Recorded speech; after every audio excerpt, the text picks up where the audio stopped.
Cutback for Vasilev, and Lukic! A banger of a strike for Jovan Lukic's first MLS goal! It's fallen out to Westfield! Oh, wow! He's nearly taken the roof of the net off! Philadelphia pounce again! Who gets his goal in his Union debut?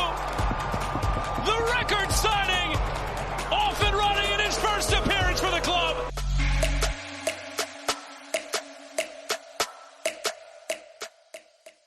Hello and welcome to the Free Kick Podcast. My name is Todd, and this unbeaten run for the Philadelphia Union continues, Evan, as the Philadelphia Union draw against Austin FC by score 1-1, with Cavan Sullivan scoring his second MLS goal this season, followed by a Brendan Hines-Ike goal off of a set piece. Both goals actually coming from set plays in this match. But regardless, Philadelphia Union remain undefeated through the first 6 games under interim head coach Ryan Richter. I know last episode with Evan and I, we had went pretty long, longer than what I think you guys are used to, and there were some topics we didn't get to, and so we'll make sure we get to them this episode. But once again, I told you guys last episode I would be joined by Evan Konigsberg. Evan, how are you doing? I'm doing good, Todd. How are you?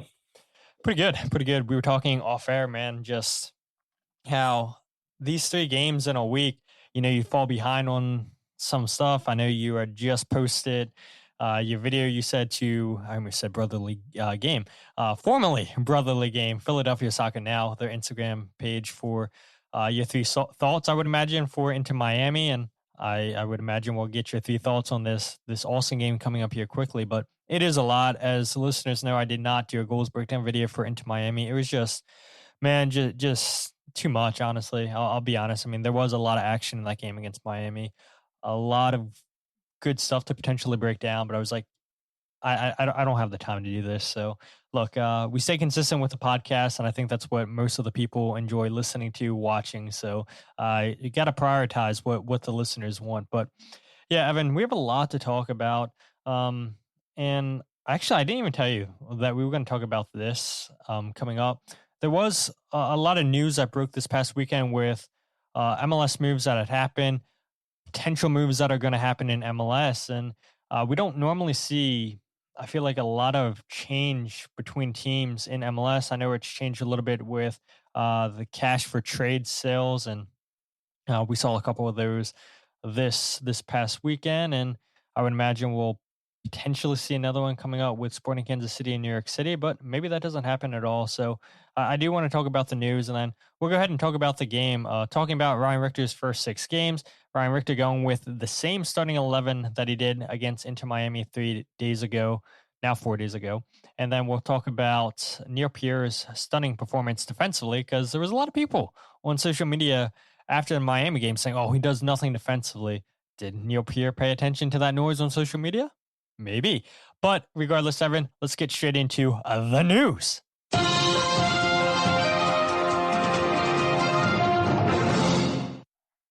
All right, Evan. So a lot of news to talk about. I guess we can start with this broke during the Philadelphia Union's game, and that is the Seattle Sounders agreeing to acquire forward Dejan Joveljic from Sporting Kansas City for $6 million.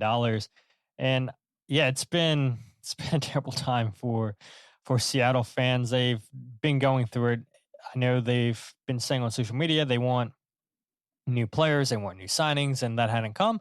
But now they get a player that's a proven goal scorer in MLS, and Dejan Joveljic from Sporting Kansas City, formerly of LA Galaxy. And now he goes back out west to Seattle Sounders, where they desperately need goal scorers. Were you surprised, Evan, at all to see Joveljic leave Sporting Kansas City, go to Seattle, where, if I'm not mistaken, Sporting Kansas City a year or 2 ago paid a hefty fee to bring Dejan to Kansas City from LA Galaxy? Yeah, so I was surprised at the fee, being that, Dejan Joveljic is a proven goal scorer in MLS. I know a lot of the times when we're talking about filling holes in the Union's roster, we've discussed, they need somebody who's a proven goal scorer and not just guys with, higher floors that we know can do it in this league. And Dejan Joveljic is one of those guys. He was a goal scorer on the Galaxy. They bring him to SKC for a steep fee, and it's shocking to me, Todd, that a $6 million cash for was enough to get this done. And I think it's a great fit for Seattle, and I think it makes perfect sense for them given the hole that they have at striker. I know they wanted to give Osaze Di Rosario a bigger shot this year at striker, and he has not taken that chance. Dave Musovski is serviceable, but given the sporadic minutes he's had in and out of the lineup this year, he hasn't been as effective. And yeah, this is a really good deal for Seattle. Now, does it put their season back on track? I'm not sure. I think they have a lot of issues given that their DPs are constantly unavailable. Jesus Ferreira just went down. Jordan Morris has been down most of the year. He came back and he's down again. And they just have so much money. And Pedro de la Vega as well is just never healthy. They just have so much money on those premium roster slots that while this is a great signing, I think that it's going to be the first of many moves that Seattle make to try to get this roster back on track. And we see them bring in a Brazilian and Luis for $18 million. I believe the reported SKC, fee yes. was SKC, exactly. And then there was another report out there that Sporting Kansas City bid $25 million for New York City's Nico Fernandez, which is insane. And if you're in New York City, I don't know how you don't say, all right, we'll drop them off to the airport. We'll drive them to you guys. Like, I would accept that instantly. $25 million. That was mind blowing when the reports came out of South America. I know Tom Brogan eventually confirmed those reports too. But Sporting Kansas City, they're going for it, Evan, it seems like. Yeah, so I didn't pull this up beforehand, but I believe that $25 million cash would be the MLS record transfer. I think it was Sun was just right around 20 this past year, but that's like the ballpark we're talking about with this Nico Fernandez deal. And it's very shocking to me for SKC because, well, we know that they've had big offers out for players. When Cristiano Ronaldo was leaving Manchester United, SKC was in conversations with his camp. Mo Salah recently, they claimed it was a long shot at the time, but they were having conversations with Mo Salah. So they've been big game hunting consistently. And I just think, I would have thought that their eyes would have been, set on a European player, a big name, kind of like the Robert Lewandowski deal we've seen recently, like the Antoine Griezmann deal that we've seen recently. But here, they're going for one of the stars of MLS, Nico Fernandez Mercau, he's a very good player, but my gosh, like a league record fee. And I think it's all the more shocking for me considering, this SKC team, they're not one piece away, Todd. They add Nico Fernandez to this team and they're still a bottom half roster at least. There's a lot of holes in this team. And I guess I wonder why they're not spreading some of this money around and trying to fill a lot of the empty gaps in their roster right now. Because I just don't think if you throw Nico Fernandez and Andre Luis in this team that they instantly become contenders. I think they have a lot more work to do than that. Do you think this is, and I know Sporting Kansas City recently got new owners, and so they said, as you pointed out, that they were pretty ambitious trying to get Mohamed Salah in there. Doesn't wind up happening, goes to Turkey, which is another story. If we were covering European soccer, I can't believe all the players that have now left Saudi Arabia that are going back to European football, playing in Turkey, which I remember years ago, Evan, when you had Wesley Sneijder, you had Samuel Eto'o playing in Turkey, and that seemed to kind of subsidize itself. And now it seems like Turkey's going again for maybe players that aren't in their prime anymore, but going back for well-known players. Players go and get the bag in Saudi Arabia, and they still want to play European football. They still want to play in the Champions League. They want to play a decent quality, and now they wind up coming back to Europe and going back to Turkey, and maybe not an ideal situation for some of these guys, but I'm sure the money doesn't hurt. But that's, again, another story for another day. But looking at Sporting Kansas City, yes, to get a new owner in, and maybe this is a site to come where we expect roster rule changes. We talked about it last episode, but maybe some of these ownership groups know that it's going to be significant roster role changes, maybe to DPs, maybe to U22s and all that stuff. And so yeah, for positions like you had mentioned that Sporting Kansas City lack, maybe they feel like, okay, we can make those moves come the wintertime because the roster roles are going to be that much different than what they currently are. Right. Yeah. But I think that's a good point, given that the amount of money that they're spending on, or at least they were trying to spend on two forwards between Luis and between Nico Fernandez. And, circling back to the comments you made about Turkey, I think it's a little bit cooler than Saudi Arabia just because the fan support there is so good. The fans in Turkey are crazy. So I'm intrigued about what's going on there. But circling back to SKC, yeah, I think it's a gamble because, again, we've kind of had over the last couple MLS seasons hints that there will be roster rule changes, and there isn't much. I know we had the option of the 3 DPs and 2 U22s or 2 DPs and 4 U22s. But, if you were banking on there being 5 DPs or 4 DPs, that wouldn't really pay off for you because the roster rule changes didn't come. So I think they need to be careful if they're going to spend in this window. But again, I just feel like they've kind of been in this transitional phase the last couple of seasons. And, I don't know exactly what the timeline for SKC is, but maybe their philosophy is that they want to get their building blocks first, their main pieces first, and then build the rest of the team around those players. Yeah, I agree. And Cole says they just lost to Atlanta. I was watching that game prior to us going live. And both of those teams, I mean, they show why they're the two worst teams record-wise in MLS. But yeah, and we can go ahead and talk about that real quick. I mean, Sunday night primetime game between the two worst teams in the league. Like, what is that? They didn't want to flex that and change that? That's unbelievable, Evan. Why would you put fans that maybe are tuning in for the first time through that pain? Yeah, and it's a shame because the NYCFC Revs game today looked kind of cool. I mean, there's a couple really good, talented youth national team players on the Revs. Carlos Heel's really fun to watch. So is Nico Fernandez, and Matt Freese makes a great double save on a penalty. And, that would have been a cool Sunday night soccer game. But, I don't know if there's a certain agreement in the contract that each team gets X amount of Sunday night standalone games, because I know that can be tricky for a schedule. So I don't know if that has something to do with it, but yeah, it was a very strange selection for like a standalone marquee marketed match. Yeah, and then the last bit of news, and then we'll talk about the Union game.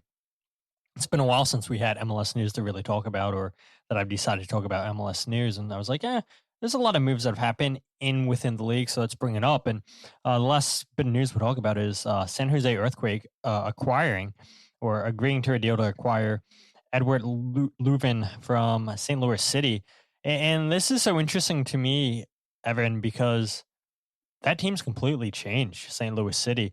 They recently moved on from Marcel Hartl, sell him back to Hannover 96 in the Bundesliga 2. Joel Klaus gets moved on last season to LA Galaxy. And those were 3 key players for Sporting Kansas City. I know, and they still have Berkey, the goalkeeper, but this team almost looks unrecognizable, Evan. This is for sure a completely different team than what they were when they first entered the league under then head coach Bradley Cornell, winning the Western Conference. And yeah, a lot of questionable moves this organization's been making. And I love to see the chaos. I love to see just St. Louis piss off the fan base. I love to see just that whole organization in shambles. But yeah, it's a move that left me a little bit questionable. I know there's GAM going back to St. Louis City, which maybe they're make a move within the league. But yeah, how can you convince a team that's been struggling the last couple of years to really buy in when that's 3 key players that are now gone within the last year? Yeah, so it's been a bit of a turnover year under Yoann Damet, and I think that Damet has been kind of like a breath of fresh air for St. Louis. But at the same time, it's very strange because they play good soccer, and goal scoring has been a bit of an issue for them because they don't have a true finisher. And Simon Betcher, shout out Simon Betcher, Ocean City Nor'easters legend, you know, so he's spent some time in the local area, but he has been fine at the back of the net, but throughout the season, he does a lot of the right things and he can't put the ball in the back of the net. Kind of reminds you of a Bruno Damiani, if you will. But I think they're still looking for that striker and fans are getting a little bit impatient. They recently added Carlo Holsa as the Marcel Hartel replacement. From what I know about these two outgoing transfers, Hartel and Löwen, it's very much about doing right by the player, in that Hartel wanted to move back to Germany. The offer came and they let him go for honestly way cheaper than he's worth, which was kind of a tough pill to swallow.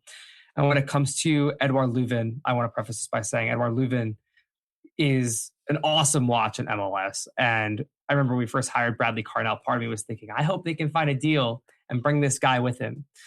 Ends up bringing over Indy Vasilev, who's been pretty solid for the last couple of years for the Union. But Eduard Löwen is very talented player. And Tom Bogert did an article about this specific transfer. And for those that don't know, Eduard Löwen this year lost his wife to a battle with brain cancer, which was very sad. And the club was there to support him through the whole time. And the rationale behind this transfer wasn't the club giving up on him, but it was the contract negotiations had stalled.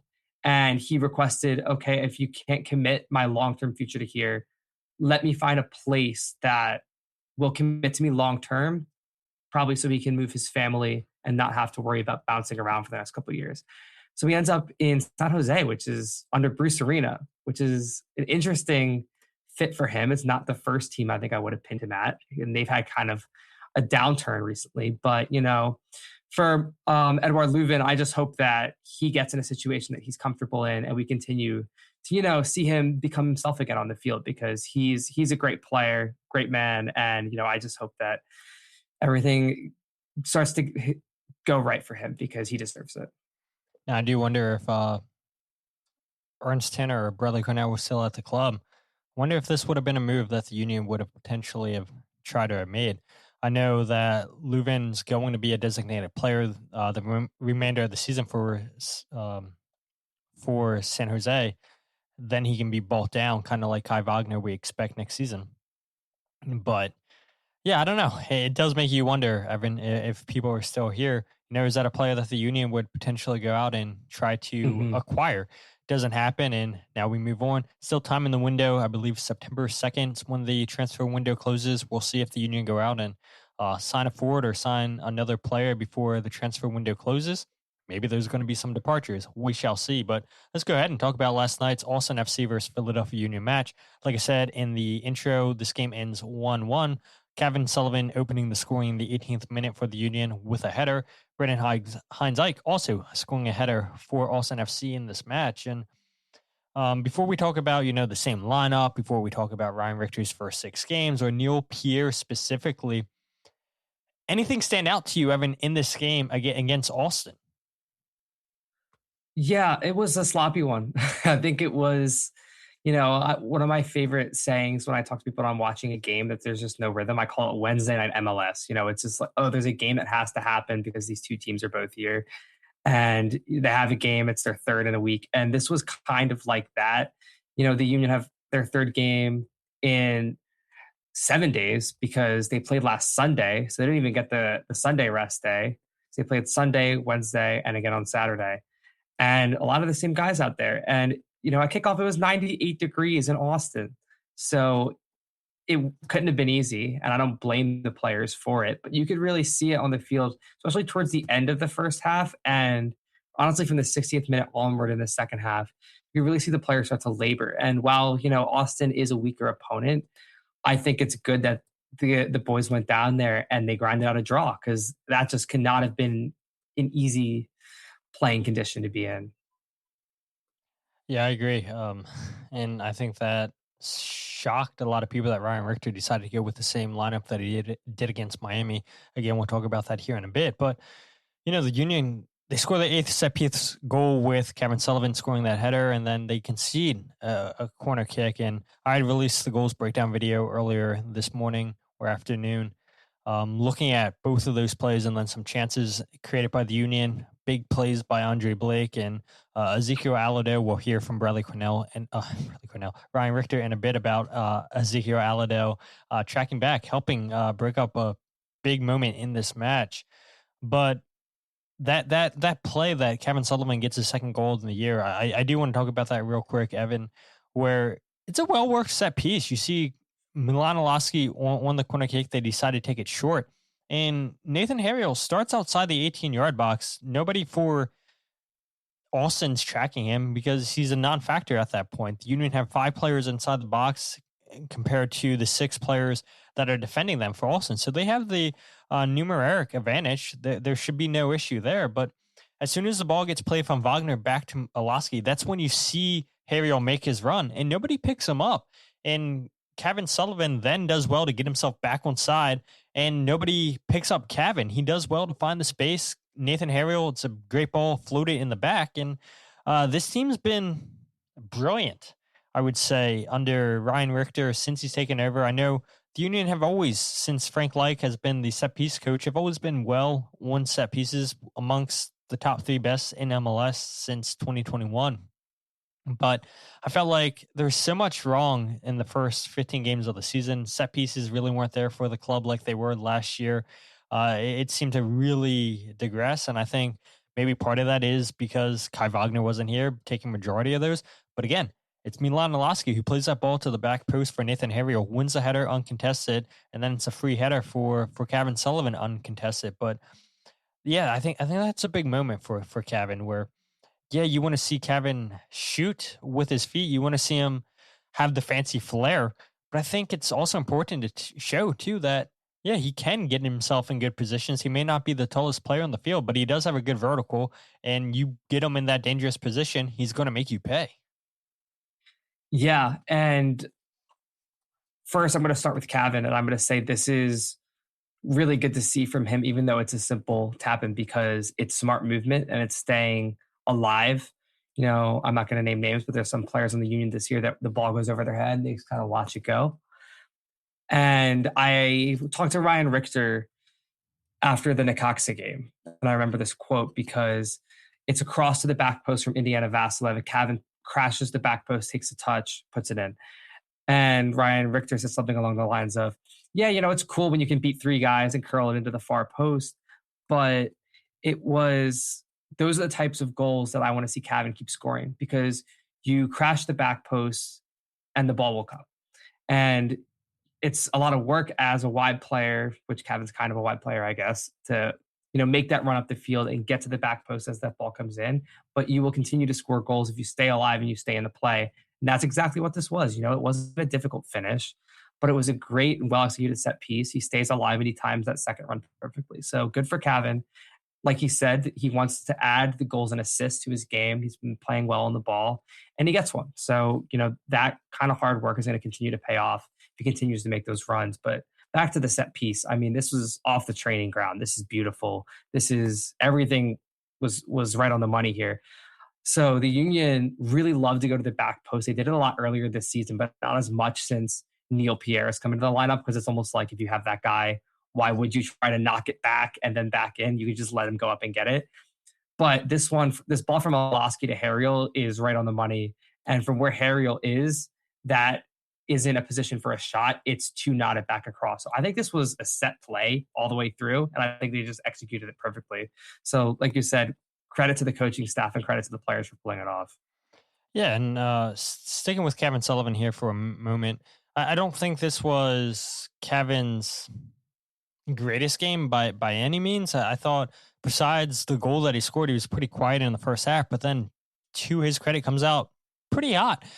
2 quick transition moments in the second half where Frankie Westfield's eventually flagged for offside, but Cavan dribbles past the player, finds Frankie, and then Frankie cuts the ball across the 18-yard box for Olaski, who completely misses the ball, which Olaski had a pretty quiet game for the Union, and it goes back to what people were commenting and what we talked about. Yeah, if Olaski's not scoring, who steps up in the forward role? It's a big concern. It's a big question, and that's why I think so many fans want to see the Union go out and bring in another striker.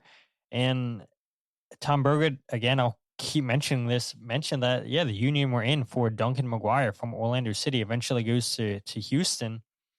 And we know John Shear is not going to go out there. He said as much.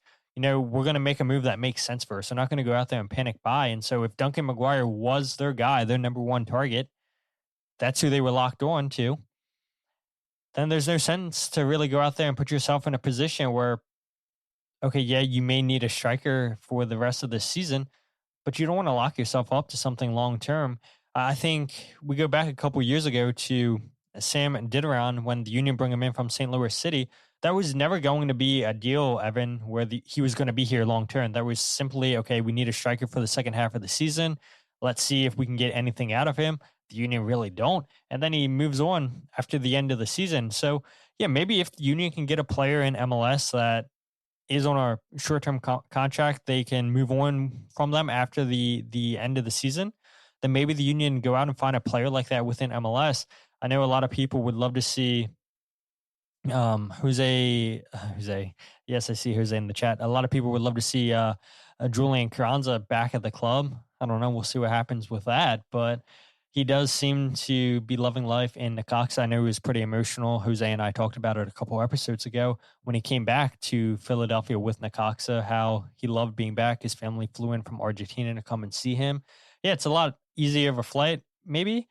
Maybe not. Maybe it's easier to fly to Mexico than it is from Argentina. But I do recall when Julian was in Philadelphia, his family was always flying over, coming to see him. I can remember his brother being here, other family members, and he would be taking pictures with them after the game, chit-chatting with them after the game. And so, yeah, all that to say, I don't think the Union are going to panic buy. Yes, I think they're aware that they probably do need another forward. But if they can't get a player out there, then they're not going to go ahead and force something.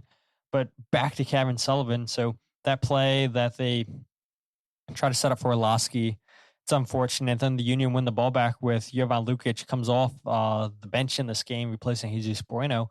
And Cavan feeds Danley John Jock, makes a run in behind. And a little bit unfortunate. Danley hits the post. It's a wicked shot. Union could have been 2-1 up in this game, but I think all things considered, Evan, 1-1's probably the fair result between both sides. Yeah, I think I would agree with that, just because, Cavan has this 15-minute stretch in the second half where he's just untouchable, and he plays in Frankie there. He plays in Danny. These are really good chances. At the same time, at the end of the game, Austin has a flurry of chances from the 80th minute onwards. There's one where Andre Blake comes out to collect a cross, and he almost has the howler of his life, and it slides through his legs. Neil Pierre clears. At the death, Andre Blake makes this an awesome save on Mirto Uzini, I think it was, and another on Brandon Vasquez, actually on the doorstep. And all in all, it's a game I think could have been, 2-2, maybe even 3-3, but, the finishing wasn't there for either team. And, the defenders for both teams, like I think the commentators were saying, the defenders for both teams put out a couple fires. The goalkeepers played really well. Brad Stuver had a great save on Quinn Sullivan as well. I think both teams battled. I think both teams will probably feel like they could have taken the 3 points. But at the end of the day, I do think the draw is a fair result. Yeah, for sure. Let's go ahead and talk about Ryan Richter going with the same starting 11 that he did against Inter Miami. And this was a shock to me, I'll be honest, Evan. I did not expect to see the same lineup, especially you had mentioned it earlier, 98 degrees at kickoff. The Union had played 3 days prior against Miami. And you would think, okay, maybe some rotation. Not drastically, but you could expect maybe 3 changes in the lineup. And Ryan Richter doesn't do that. I think maybe part of it is because the Union need every single point possible to make it into the playoffs, which, okay, I know with Atlanta winning tonight, they leapfrog the Union. They're in 12th place, the Union in 13th, both tied on 21 points. But if you look, they're only 3 points out of a final playoff spot. They're 5 points out of the number 8 spot, and then they're 6 spots out from being in 7th. 10 points behind Cincinnati, 11 behind Charlotte. That's a pretty significant drop, but I think if you would have told this fan base, Evan, that, yeah, the very first game that Ryan Richter takes over in June against Red Bull New York, that the Union would be potentially 6 points out from 7th place, I don't think anybody would believe you, but teams continue to drop points. Look, New York City and New England, they draw today. And if the Union pick up 3 points, now they're so much closer to 7th place. And I think that just goes to show you just how much of a mess that the Eastern Conference truly is. But regardless, 3 points out of a final playoff spot, I don't think a lot of people would have expected that this early on. Yeah, being behind Atlanta doesn't sit well with me, but let me give everyone here like a little reminder about Ryan Richter and his role in the organization. So under Jim Curtin, Ryan Richter was the assistant coach. He's working with Jim Curtin and the first team every day. He's in training. He's helping game plan with the first team. Under Bradley Carnell, he was the head coach of Union 2. So he's not with Bradley Carnell. He's not with the first team. He's with the second team. He's game planning with them. He's with those players every day. Different role, but also to the point that I'm making is Ryan Richter is a lot of his philosophies as a head coach will have come from Jim Curtin. He is probably as close to Jim Curtin as you're going to get. A lot of what he's learned in his professional experience has been in the Union organization with Jim Curtin. And Jim Curtin was a firm believer in building that chemistry with his players on the team and having his starting 11 with maybe 1 or 2 players. I know you guys, with 1 or 2 players rotating in or coming in as subs, I know you guys remember that 2022 run where it seemed like the same 11 played every game, and then Corey Burke would come in the 60th minute, and that was it. And nobody else would play it. I don't know if Ryan Richter is going to be that extreme with it, but from what we've seen so far, I mean, Richter has his guys. I mean, this starting 11, with the exception of the Lukic and Bueno flip, because Lukic was available for this game. Bueno came in on Wednesday because Lukic was suspended. Outside of that, this has been his starting 11. He has gone with Harrell as a center back, and he has gone with Pierre over Seri. And everything else this has been his starting lineup. And yeah, I don't know what it's going to look like long term, because I think some of these guys could have used a rest on Saturday. But yeah, hindsight is 2020. You know, maybe if you bring in Seri, maybe the chemistry with Harrell or maybe the chemistry with Pierre isn't there and there's a mistake. But yeah, to me, it looks like Richter is going to be the type of guy where if he has his 11, he's going to stick with them until somebody asks to be pulled off or looks visibly really tired. Kind of like Jim Curtin. Exactly. But let's go ahead and hear Ryan Richter, his thoughts after the game about selecting the same starting lineup as he did against Inter Miami, with the Heat potentially playing a factor into this game. What kind of went into Ryan's decision and all that? Made it a hard decision, definitely. And, I couldn't sleep between Wednesday and today, trying to think what was the right decision to go with. But ultimately decided to trust the guys to turn around again, and I think they did a good job in that. And then the guys that came in and the subs we made a little bit earlier than normal, they all did a good job as well. So, I think everyone that played a role in the game did a good job and played the role well. So it was, it was not an easy decision when we thought about it through the week. And again, I mean, I'm sure it wasn't an easy decision whatsoever. Knowing that the Heat's going to be a factor, yes, these are professional players.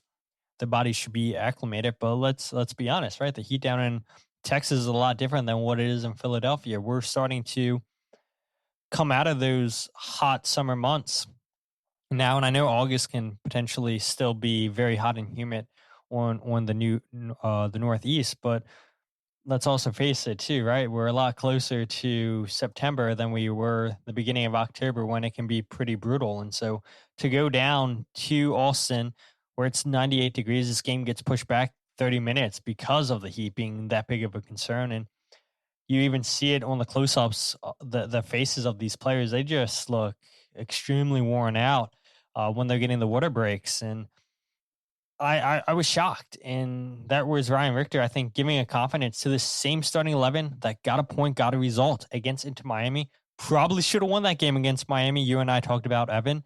But Ryan Richter said, you know what, let's go out. Let's send the same starting lineup out there. Let's make it right. Let's get a point. And now let's refocus now with Red Bull New York, another away game coming up. But 6 games unbeaten now for Ryan Richter.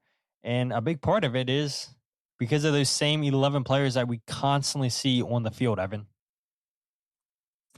Yeah, I mean, there's no doubt that this you see the chemistry a lot more than when Ryan first took over. I mean, I can tell even from the Atlanta game that it's improved a little bit.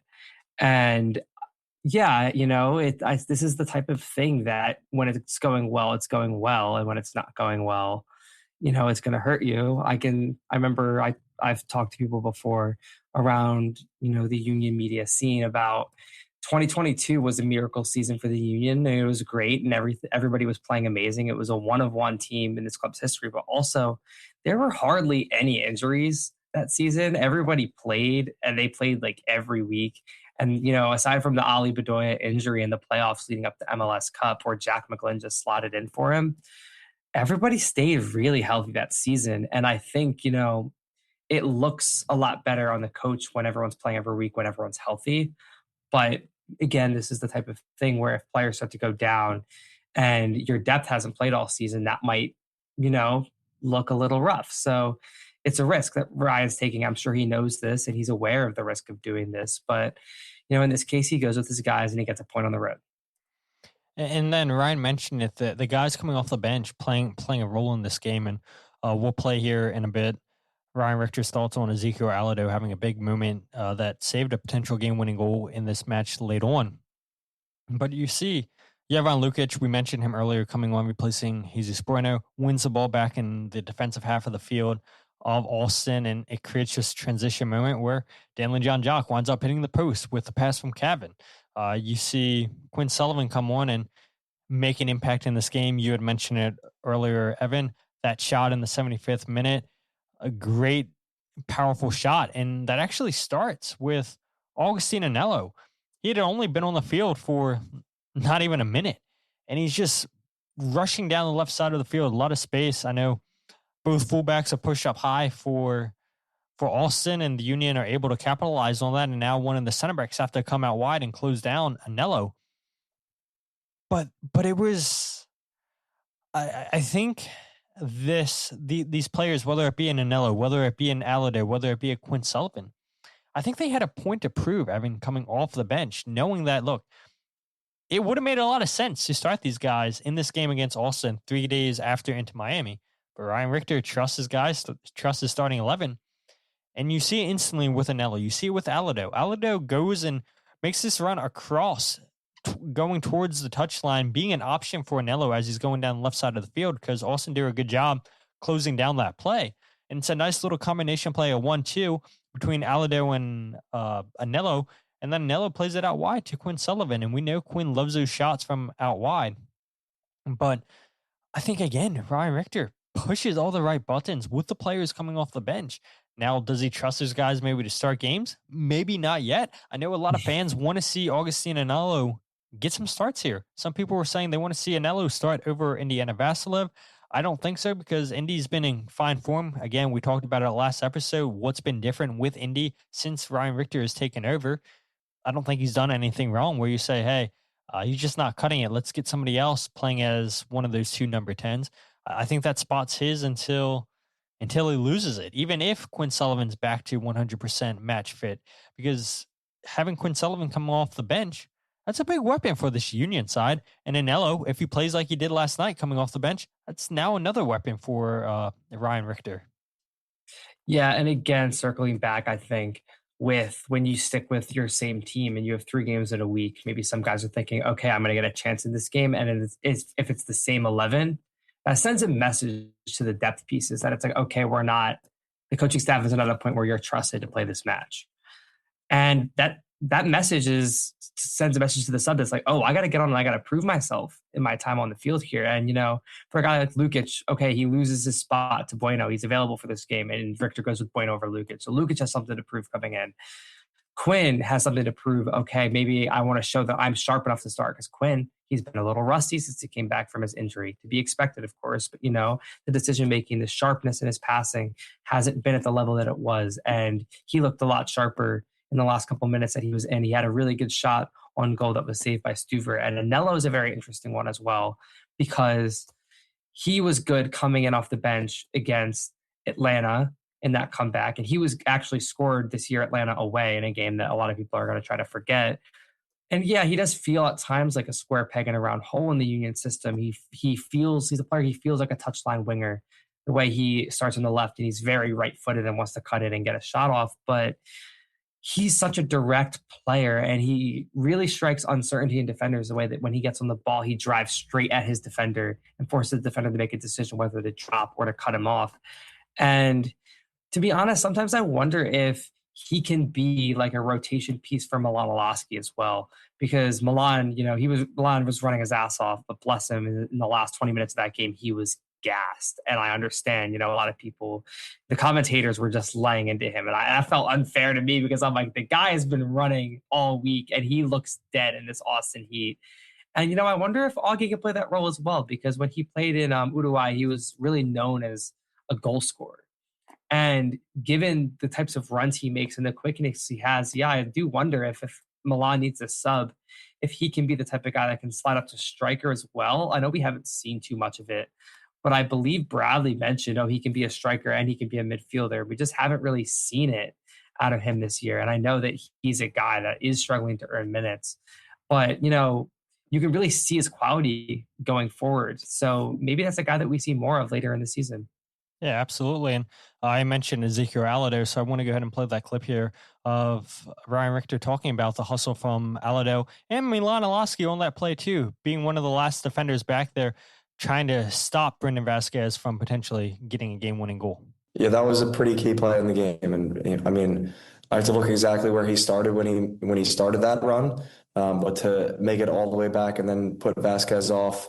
If you look at the play, actually, it was our two strikers that were in the box that made the long runs to defend. So that kind of commitment is incredible. Milan first gets to him, and then when he cuts inside, Ezekiel is there as well. So that's what you can ask, is this kind of commitment. And this is like anything to do to win a game. That's what these guys did in this play. But it was a great recovery by Ezekiel.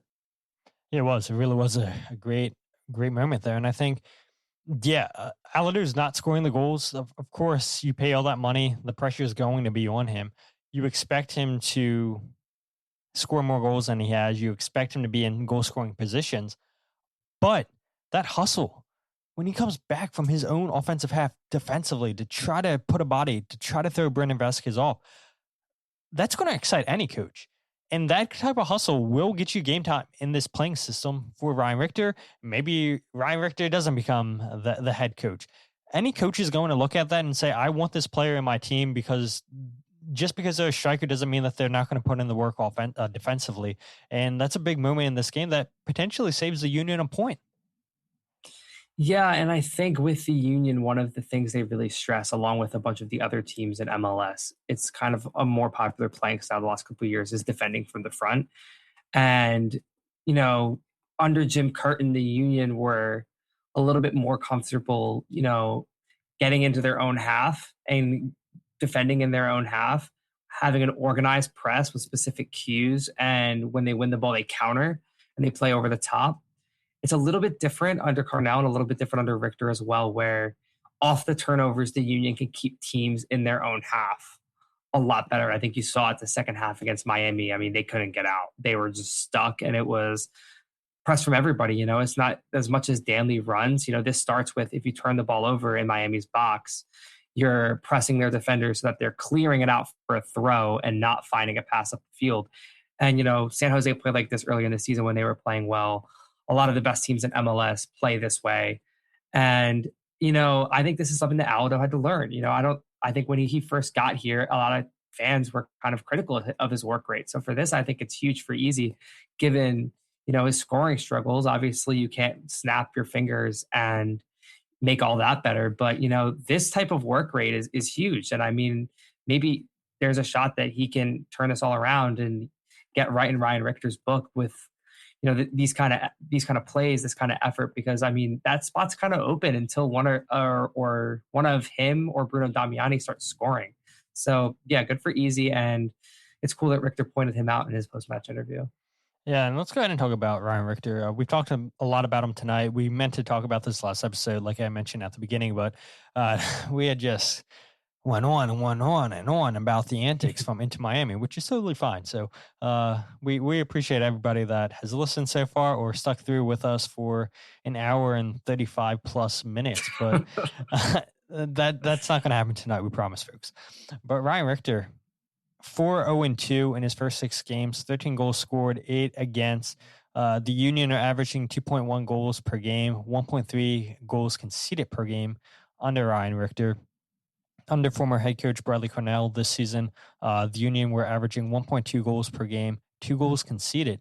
And so we see the goals conceded per game under Richter and the goals per game scored, both up, 1 down.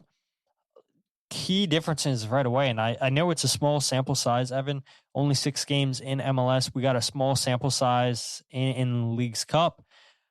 I can't really judge the Union too much because of them not really going for it, if we're being honest, against Santos Laguna.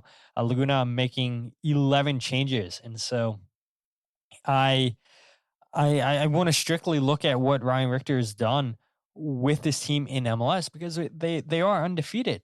And we talked about it at the beginning. 3 points out of a final playoff spot, 6 points out of a place for seventh with New York City holding that down. The Union are averaging 2.3 points per game. And if they keep that up, Evan, for sure they're going to get in the playoffs. And if the East continues to play as bad as they do, maybe we see the Union get in between 5 to 7. And I think nobody would have seen that coming, but it's the confidence that Ryan Richter has brought to this team. Yeah, so I hope that they're not kind of looking at the table because there's so many teams in the mix at this point. It's just you got to get it done each game, and then at the end of the season, see what happens because there's so many teams. I think there's 5 or 6 teams in a 5 or 6 point span. Like so much can change in a week with this conference right now. But when it comes to Ryan Richter, I think the mentality, it just looks night and day from the first half of the season where I think the Union got in a rut and they started to get down on them where they concede early and it'd be like, okay, here we go again. The comebacks and the resilience that we've seen from them the last couple of games has been a breath of fresh air. And I think I mentioned before, but I don't know whether that has to do about, some of the personnel changes being the return of Quinn Sullivan and Kai Wagner and the addition of Neil Pierre. If it has to do with that or, I feel like the main reason for this has to be the manager and has to be, the instructions and what he's telling the players in the halftime team talks before the match, after the match and training. And for that, I think that's like invaluable. And it really flips the Union season because it's not like there's been a ton of changes to this roster aside from, there's been no huge goal scoring striker that's going to change everything. Obviously Kai brings a lot more solidity and a veteran presence, but Ryan Richter deserves a lot of credit for really changing the mentality in this dressing room, and the players look really bought in. So I know we still have 13, 12 games to go until the end of the season. 6 games undefeated. This team looks completely different. I gave you guys some stats, some numbers to back that up. Let's say, Evan, the Union make a play-in spot. Let's say they make it either 8 or 9, and let's say they don't even win the play-in game, meaning that their season's over. Because we know the play-in game, it's one and done. And let's say the Union do make an 8 or 9 seed, but they don't advance out of that game. Do you think that would be enough to solidify Ryan Richter getting the head coaching job, removing the interim tag? I think it would. It's kind of hard to evaluate Richter on the outcome of the season because of just where the team was left when he took over. But I think looking at the players, looking at how the team is playing on the field, I think it would be kind of foolish at this point to go and try something different. And I think in terms of the Union and their front office, it comes to a point where you look at the great coaches that have come from this organization and you look at Jim Curtin, BJ Callahan, and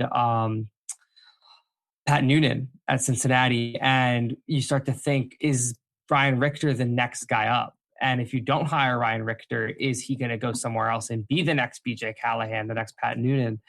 And, I think that this is the type of guy in Ryan Richter that they want to keep in-house. And while he is a young coach and, maybe they're thinking we want somebody older to keep giving Ryan experience, I think Ryan has proven that he's ready for this. And so I think that if the Union don't keep Ryan Richter, this might be the type of guy that they regret letting leave the building later on.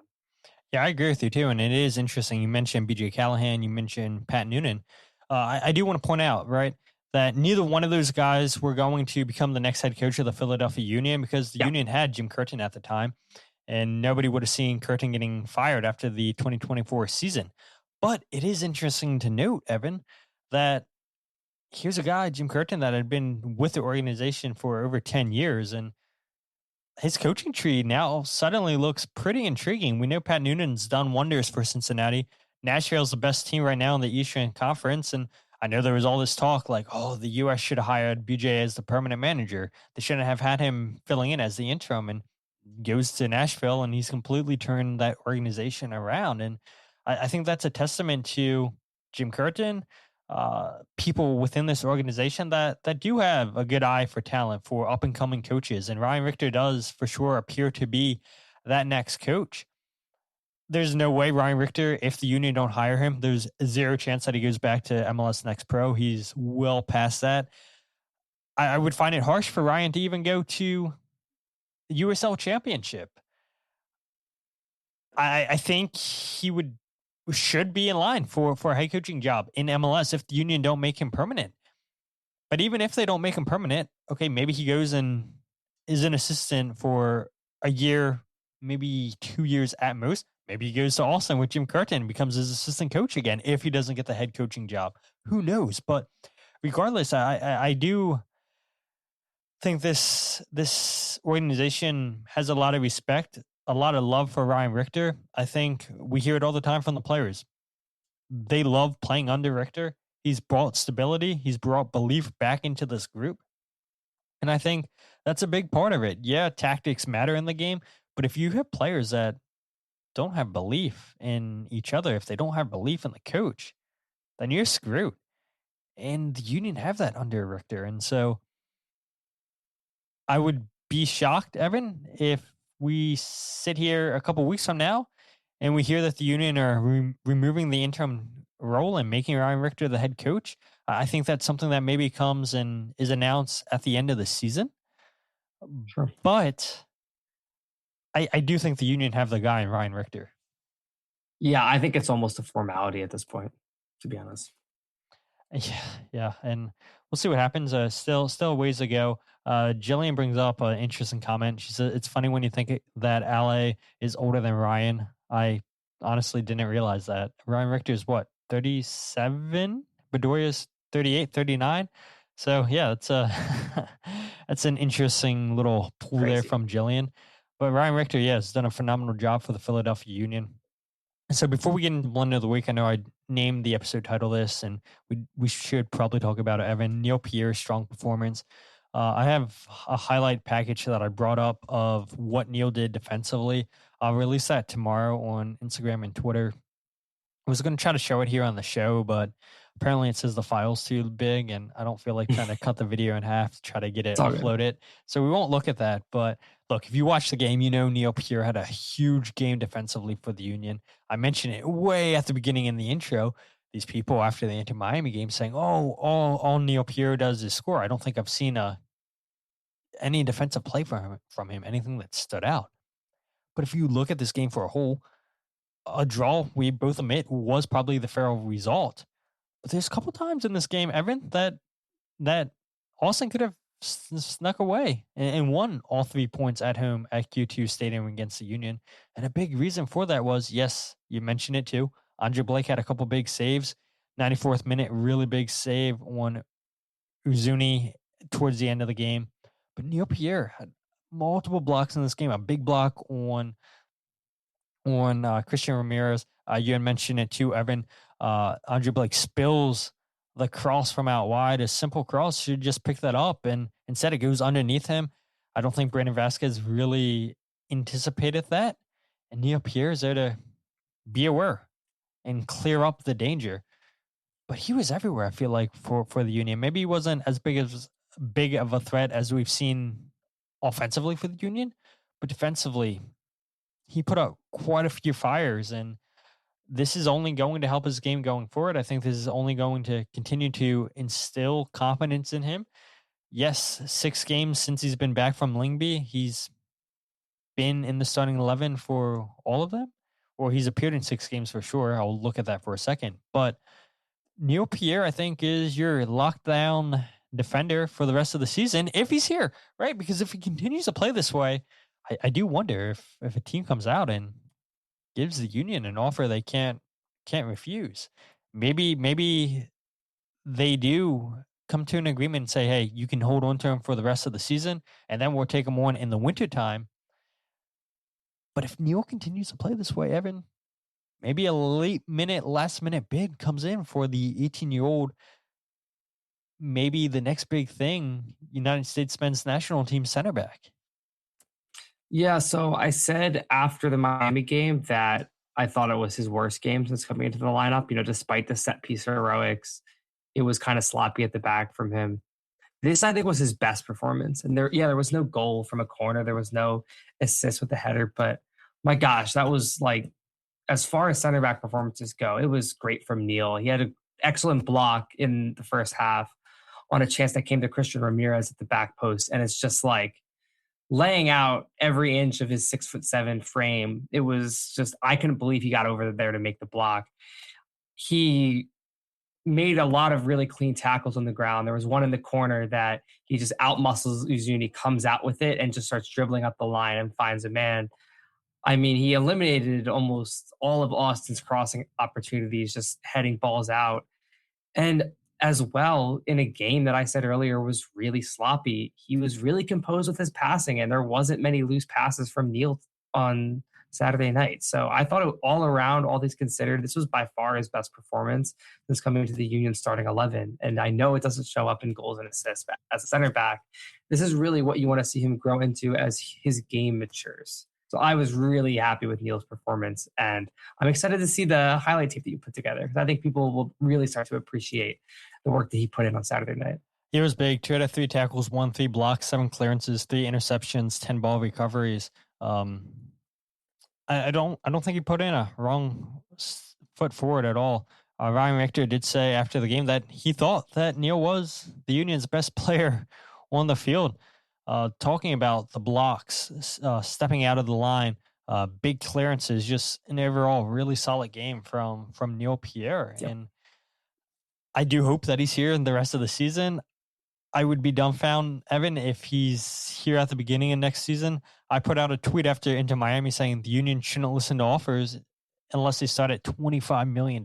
Well, okay, he's always going to be an option on set pieces offensively. But if he continues to grow, and he's 18 years old, I want to emphasize that. He's 18 years old. He's going to make mistakes. He's going to have bad games every now and then. It's what happens with 18-year-olds. But you continue to play at a high level. You continue to be thrown out there in the fire. You're going to learn from the mistakes. You're going to learn. You're going to grow as a player. And it is interesting. And I think Nathan Harrier also had a pretty solid game too for the Union once again, playing as a center back, not in his natural right back role, but they formed a pretty good center back pairing. And I know we talked about it, Mark McKenzie coming back to the organization in January. So many fans would love to see Mark and Neil pair with each other, but I don't know if it happens. But really, really solid performance from Neil. A strong reason why the Union got a point leaving Austin, and hopefully that continues the rest of the season or until Neil's no longer a Philadelphia Union player. But anything else you want to add before we go to Blunder of the Week for this game, Neil Pierre, anything in general, Evan? I mean, I just want to emphasize that, like you said, the partnership with Nate is there. And we talked about earlier that the starting 11 is what Richter's been sticking with. He clearly sees something in this partnership. And I think that's what you're going to see for most of the rest of the season is this Harriel and Pierre partnership. And it's kind of unconventional. I guess Harriel's a bit shorter than the average center back, but, he's really improved his play a lot. And I think being alongside Neil is part of that. I think it's a combination that works. So I have no issues with it. No, none at all. So Blunder of the week, I put it in the show description, and I'm going to go and change that after you guys watch it live. So maybe you guys, if you guys pay attention, I always put the description on YouTube before we go live, giving you guys an idea of what we're going to talk about on the show. Most of the time, we talk about the topics that I put on there, but sometimes we kind of go off the rail because, again, I said it last episode, you guys ultimately decide what direction the show goes. And so Blunder of the week was going to be, apparently I saw reports out of San Jose that San Jose got demolished by Minnesota at home. And apparently a fan took a beer can, threw it, chucked it at Bruce Arena, and it hit him in the back. And I just want to say that what I chose Blunder of the week doesn't diminish fans throwing stuff, because I've talked about it on past episodes where I'm sure you recall, Evan, when Hani Mukhtar scored in front of the River End a couple years ago, all the hot dogs got thrown out on the field, and that ended Dollar Dog Night for the Philadelphia Union because some fans don't know how to behave themselves.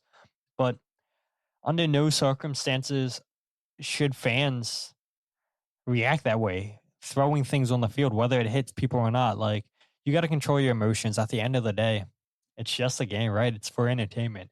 And if you can't control your emotions, then you probably shouldn't go to sporting events. But Blunder of the week, and I tell you guys all the time, you guys can DM me, you guys can email me, because apparently you guys find the email address, which it's not hidden. Like, I don't try to find the email address, so I don't even know how some of you guys find the email address. And you guys send emails and leave nice comments, and I appreciate it. But I tell you guys all the time, if you have Blunder of the weeks, please nominate them, because I don't want it to be all on me. Like, you guys have a voice. Your voice counts. And if you guys can convince me that you have a better Blunder of the week than what I'm thinking, then we'll go ahead and play your Blunder of the week. And so, Blunder of the week, Evan, I don't know if you saw this. I did not see this at all. I use Twitter the most for social media. I did not see this at all. Good friend of the show, Jessica Sharman, reposted this on Instagram, and I messaged her. I was like, well, this solidifies it. You've given me Blunder of the week. I really appreciate it. And so Blunder of the week is going to be Crewe Alexandria's Josh Marsh. Oh my God. Stealing the ball, coming from behind Northampton goalkeeper to score the winning goal. Have you seen this play, Evan? I have. It's the oldest trick in the book, Todd, and he fell for it. Yeah, I mean, this is embarrassing. And so hopefully Paramount doesn't take down the podcast for playing this. I don't think I've ever played a Paramount clip, but it's only 12 seconds long. So hopefully the overlords at Paramount don't have an issue with this. Fingers crossed. Yes. But here's Blunder of the week. And so I thought I muted it. Whatever. 5, Newport 3. Chesterfield beaten Salford by a 1-0, and 0-0 Walsall and Grimsby. In the 3 o'clocks, Colchester beat Oldham 2-1. Exeter beat. All right. And so if I can figure out a way how to mute that clip, then I'll go ahead and I'll play it again. But yeah, that was not good, Evan, whatsoever. The goalkeeper going to take a goal kick, the attackers out of bounds on the play between Crewe, Alexander, and Northampton in the EFL League 2, which is right the level right above non-league. Crewe Alexander go on to win this game 1-0.